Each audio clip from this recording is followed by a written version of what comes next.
Come have fun with us and don't forget to subscribe.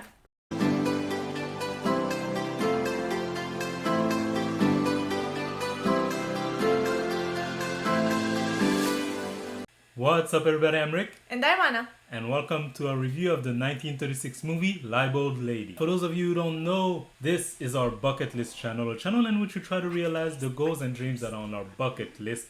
And one of those goals is for us to watch every movie that was nominated at the Academy Award for Best Picture from 1927 to 2028. Right now, we're smack in the middle of 1936, about to have a discussion on a movie we just watched, Libeled Lady. This is our 70th movie total that round number, I like that. yeah, we've watched. So hey, we're getting close to the big 100, but let's not get ahead of ourselves. Libeled Lady. Released on October 9th, 1936, this MGM movie tells the story of a socialite that sues a big paper for libel. The editor responsible calls in the help of his ignored fiancée and a former employee to frame her and make the false story seem true. So this is the movie. Interesting premise here. You know right away when you hear that synopsis that you will deal with some hijinks, some type of comedic element in the movie. We've watched it. What did you think of it? I had a lot of fun watching it. It was really entertaining. It was funny. I think it had all the right elements of a good comedy with the characters put in those seemingly impossible situations that they somehow managed to get out of in a comedic way. I mean, with this setup, you would think, they can't make this any more of a far-fetched situation, but they do. Yeah. They do. It goes deeper than just these few sentences. I thought it was also, entertaining. Not the most, funny comedy. Even, if you think of the comedy at the time, maybe it's different than what we're used to now. But no, we've watched some comedies from the time that I felt were a bit funnier at parts. This is less funny and more crazy type of comedy, I feel like the focus is a lot on those, comedic situations. It's like situational, it's yeah, exactly. It's not really jokes. It's more like, even though the characters, especially the male lead character, is often funny, but it's often the situation they put him in the way he reacts to But those. I feel like he's the only one who's actually a funny character. Yeah. The others are very much like the actors are taking their roles very seriously. And I feel like that's how they were written. Yeah, definitely. They're written as, serious characters and a funny situation with few exceptions throughout the movie. Now, do you ever feel like it goes too far? Those situational comedic element, the far-fetchedness of it all, sometimes by the end of the movie you're thinking, really, is this really what's happening right now, I mean, if the question is this something that someone would normally do in that situation? The answer is no in a lot of cases.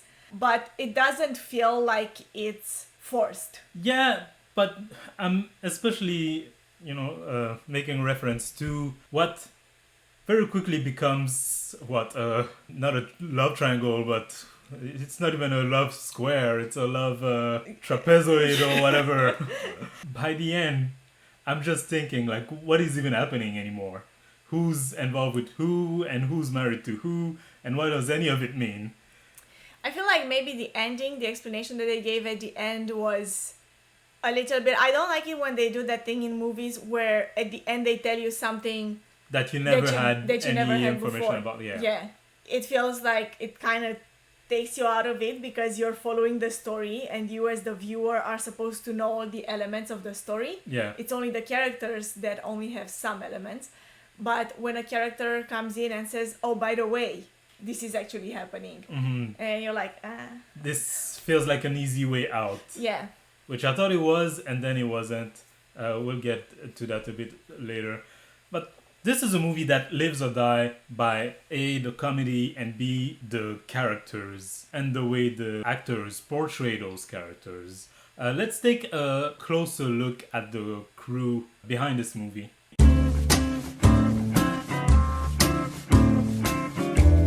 So the movie was directed by Jack Conway, who also directed Viva Via. Oh, I knew that I recognized the name. Yeah, you told me when we were watching. watching. Yeah, not a lot of similarities between Via and this Of course, No, I two wouldn't say very so. different type of movie. Yeah, stars and one of the main female leading roles, Jane Arlo as Gladys Benton. She was also a non-credited background character in The Love Parade. Some interesting tidbits about Jane. Arlo and Powell, who's the male lead in this movie, were an off-screen couple in real life. And so Arlo wanted to play the role of Connie so that she would be with Powell in the movie too. But MGM insisted that the movie be another vehicle to promote the pairing of Powell and Loy, who have been in a lot of movies together in the past. You know, how they would always have these pairings. Yeah. We've been over this a few times as we watch these movies. And so Arlo had already accepted to do the movie, so she ended up with this role instead. Okay, I see. So she wanted the other female role. Yeah. But she didn't get it. I see. Tragically, though, for Arlo and for the cinema world, after she made this movie, she only made 2 other movies before she died in 1937 at the age of 26 years old of That's kidney failure. So this is one of her last movies, actually. I see. But yeah, I thought she was interesting. And now that I hear about her wanting to play the role of Loy that Loy was playing, I find it a bit hard to try to switch them because I feel like she was more suited for this role. Or maybe it's just because she played it well, no? I think, yeah, you know, she played it well as an actor. Maybe as an actress, maybe she could have played the other role one, yeah. too. You wouldn't know. But what did you think of her? She was definitely on the female side, the comedic one. You know, Yeah. She had some jokes here and there and was put in more comical situation than Loy was. I mean, she definitely had funny lines, funny reactions to, you know, whatever was happening. But I feel like her character was very interesting one because it combined different elements. Like she had the comedy, but she also had, especially towards the end there, a little bit of the drama, maybe a little bit more. So yeah, overall, I think that it was a good balance, you know, between the two. Yeah, I also thought she was good. She did, you know, have different type of scene. They were not always the comedic ones, but I feel like even during the more serious ones, she would bring a little touch of comedy, which I think that's what they gave her as a direction for the character. I think that just her demeanor, you know, the way she played the character, the way she said her lines, all of that had a note of not taking yourself too seriously. Because that's what the character is, you know, you look at her and you're like, how can I take you seriously? Exactly. As opposed to Loy's character. Now, William Powell, that we've mentioned a few times here, as Bill Chandler, we remember him, of course, from The Tin Man. He was one of the highlights in that movie, and I think he's one of the highlights in this movie. Definitely. I thought... Not even one of the highlights, the highlight. The highlight, yeah, definitely. I thought he was great. I really enjoy the way he portrayed this character, and I feel like I saw a little bit of that in The Thin Man too, but those are the only 2 roles that I've seen him in, so I can't tell whether it's his style. Yeah, it's but starting this, to... But this like kind of more, a little bit laid back, kind of way of playing his characters. I feel like it's growing on me. Yeah, the smart mouth, cool, composed, who always has, you know, something to say, always has a comeback to anything. Always makes you chuckle, you know, when we said that he was the funny one, not in the sense that he's making a joke and you're falling on the ground, but like just brings you a chuckle, like, huh, that was clever. Yeah, exactly. That's the one. It's funny and clever. Yeah, definitely. He was my favorite in this movie. But nothing to take away from Myrna Loy, who plays the role of Connie. I recognize the name. We saw her in Aerosmith and also in The Tin Man. Okay, that's interesting. I didn't recognize her. Yeah, well, we've talked about the fact that, you know, MGM wanted to keep them as the couple for the pairing that they were often in during movies. So this is the 5th of 14 films in which Powell and Loy were together. I wonder if it would work today, you know, this pairing up actors. Yeah. Do we see it a lot nowadays in movies? I can't really think about. There's some like Friends actor that you often seen together, like Matt Damon and Ben Affleck, or it's mainly men that I'm thinking about, James Franco and Seth Rogen. Pairings like that, you see them sometimes friends doing a lot of movies together, but as couples, not really. Yeah, I wonder if that would translate well into today's cinema. I don't think it would. I don't think so either. No. But what do you think of Loy? I feel like her character was an interesting counterpart to Harlow's character, where like they were pretty much complete opposites. I feel like, being as this is a comedy, her character was maybe the less comedic one, but it didn't feel out of place. Mm-hmm. I guess that's the way the movie is written, that's the way the character is written.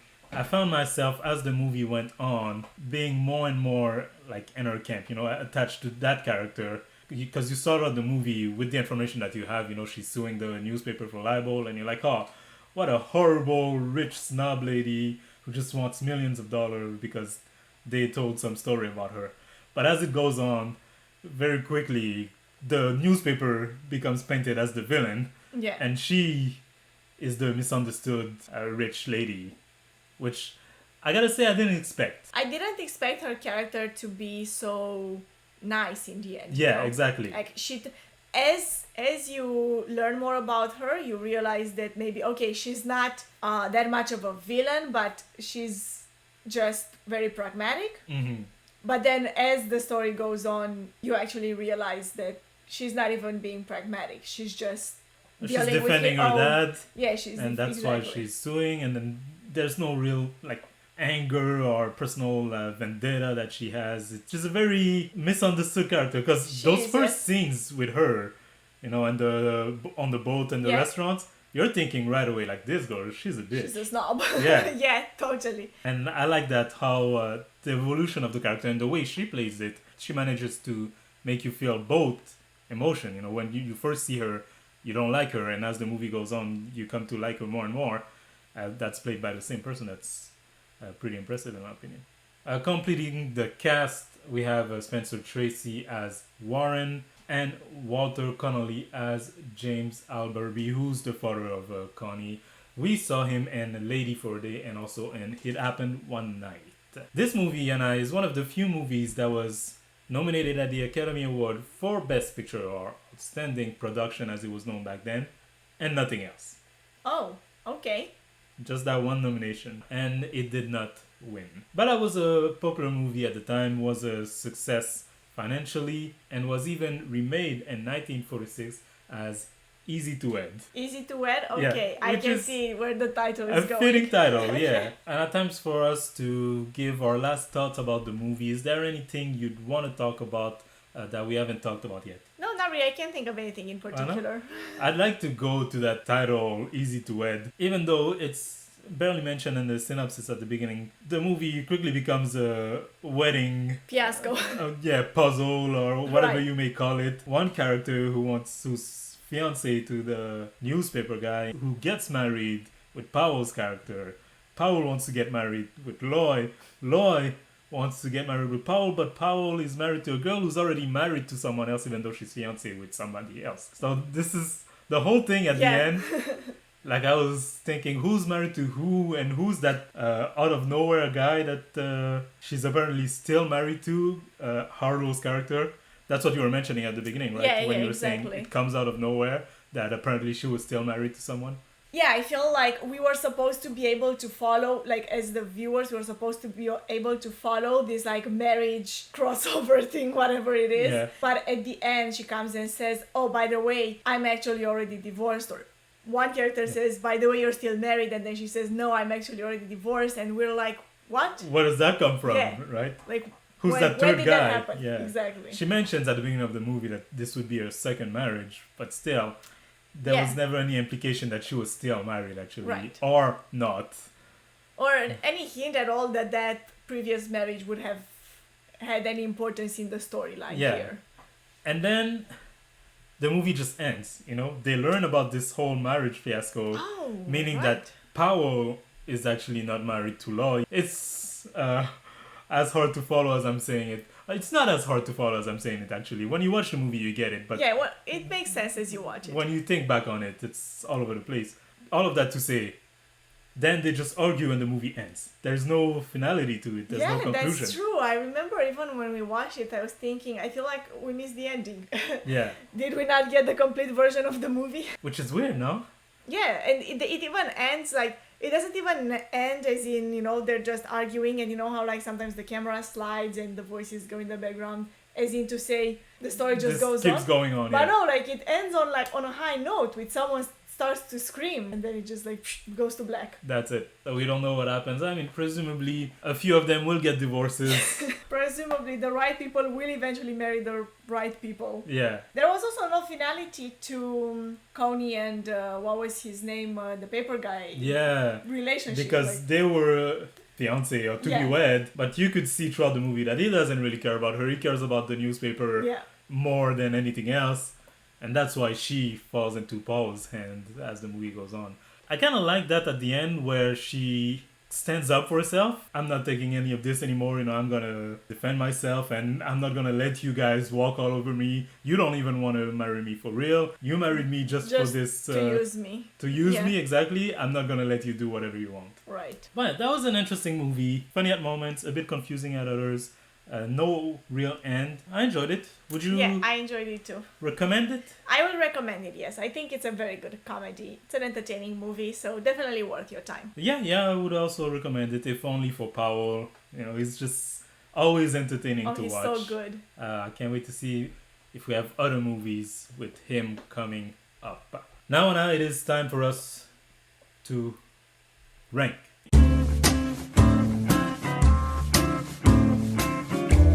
For every year of the Academy Award, we rank all the movies that were nominated for Best Picture. Right now, we're doing the 1936 ranking, and it is time for us to add Libeled Lady to this list. Right now, our ranking is at number 2, Anthony Adverse, and at number 1, Dodsworth. Where do we put Libeled Lady? Are we putting it below or over Anthony Adverse? Yeah, that is the question. I would put it above Anthony Adverse. I'd put it above Anthony Adverse. Here's the thing. Anthony Adverse has higher highs, but way lower lows than this movie does. Exactly. When you do the math here, like Libeled Lady is consistent throughout. Doesn't ever make you scratch your head thinking, what am I watching right now? So yeah, I would agree above Anthony Adverse, but is it above Dodsworth? No, I don't think so. Yeah, me neither. I feel like that's word will just hold on to that for a while. Top position. Yeah. The characters were just so well written, so well acted. The whole movie is an achievement. If you compare even these are two very different movies, but love stories in which you're supposed to empathize with the characters. I was way more attached to all the characters in Dodsworth, including the mean wife, than to the characters here. I agree. It just makes you feel more watching this movie. It also makes you reflect, on life in general and relationships. Mm-hmm. Whereas this movie, I feel like it's more lighthearted. Yeah, don't think about it too much. Yeah, exactly. You've watched it, you had fun, and that was it. Exactly. Well, so here is our new ranking for the 9th Academy Award, the 1936 Academy Award. At number 3, Anthony Adverse. At number 2, Libeled Lady. And at number 1, Dodsworth. So this was it for our review of Libeled Lady. If you liked what you saw, I invite you to hit the like button, comment in the comment section below. Have you ever seen this movie? If so, what did you think of it? Subscribe if you're not subscribed already, and don't forget that this channel is a bucket list channel, not just a movie review channel. We have lots of different goals, including this one, but we also do travel, self-growth, anime, video games, a lot of different things that are on our bucket list. Go check it out, and don't forget that if you yourself have some goals or dreams that you want to realize, take that first step.